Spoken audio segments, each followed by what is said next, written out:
important issues. Are there any questions? Thank you. Appreciate you. Mr. Chairman, thank you very much. Thank you, sir. Committee.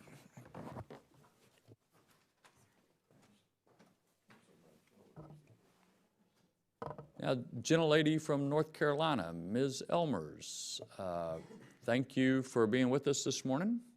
Gentlelady is recognized for 4 minutes. Thank you, Mr. Chairman. I appreciate the ability to come and testify before you in the House Armed Services Committee. Mr. Chairman, I am the proud representative of the 2nd District of North Carolina, which is home to Fort Bragg. I would like to draw attention to an incredibly short-sighted decision the United States Air Force has made, which is deactivation of the 440th Airlift Wing, located at Pope Army Airfield at Fort Bragg. The 440th Airlift Wing is the only C-130 H model wing in the country that the Air Force is choosing to close completely. And this is occurring at the behest of the busiest airfield in the world for training requiring tactical airlift.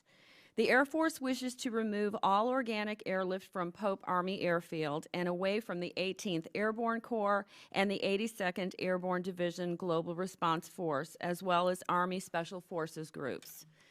This is a decision that essentially takes the air out of airborne, as planes have been located at Pope since 1954. The removal of the 440th Airlift Wing at Pope Army Airfield not only lacks strategic merit, but it injects avoidable and unreasonable risks into the readiness of some of the most unique and rapid deployment forces our nation's military has to offer. To say that this has been an oversight and is occurring, and in regard to this decision, a severe understatement. This ill-conceived proposal comes at a time when our nation is facing growing uncertainty abroad and could require a military response that only forces at Fort Bragg can provide. This joint mission was formed over the last 8 years to provide the airborne and the special forces with easily accessible and high-quality training so that they can carry out any mission they are asked without the risks of distance that is often created by bureaucratic, logistical, and operational delays.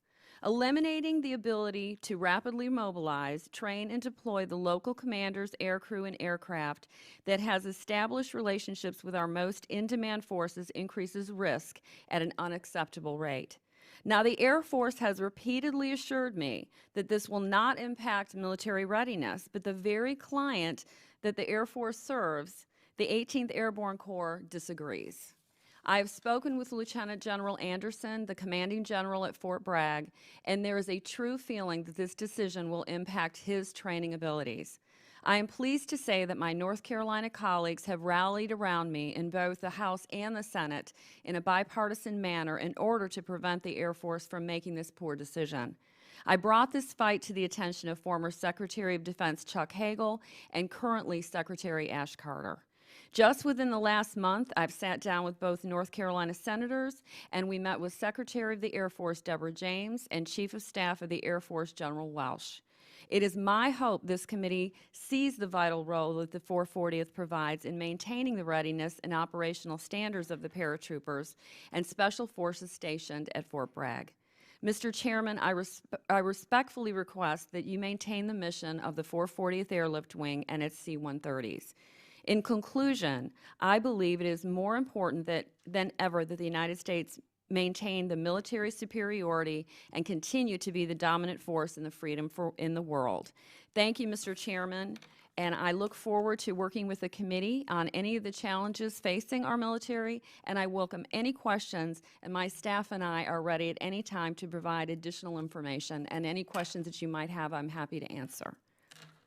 Great, thank you. Well, I know we have worked with you and your office on this issue in the past, and we will certainly continue to do so. Are there any questions?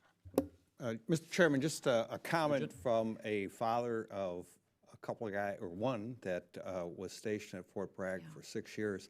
I will just tell you that military airlift capacity is huge, but the training capacity, exactly. You know, down at the green ramp where the soldiers go down to get requalified or to do more jumps to stay qualified is so important. What was the Air Force's, so how are they going to make up that lost capacity for the 82nd? Well, the Air Force maintains that the military readiness will continue to be there and that the training will not be affected because they will be able to bring in C-130s from other, deployment, other areas. But at the same time, we all understand that a schedule and weather and all these different things that can happen can interfere with that. So that provides the problem for our paratroopers and their training and their availability, their ability to be ready, their availability to complete the mission. You know, I was there at Pope Airfield and, monitoring and watching some of their training missions, and that particular day, one of the paratroopers actually died in the training exercise. So, and I understand, the Air Force understands that this is very important as well, but at the same time, I just believe that this operation itself is so crucial and it is so unique that it is hard for me to justify and see the need for them to dismantle it.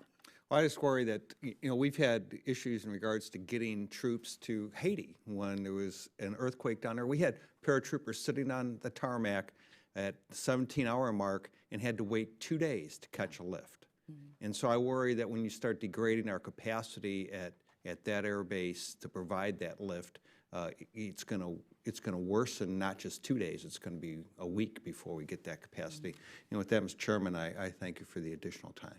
Yield back. Thank the gentleman. I appreciate gentlelady being with us and continuing to bring this issue to our attention. Thank you, sir, and thank you. Thank you.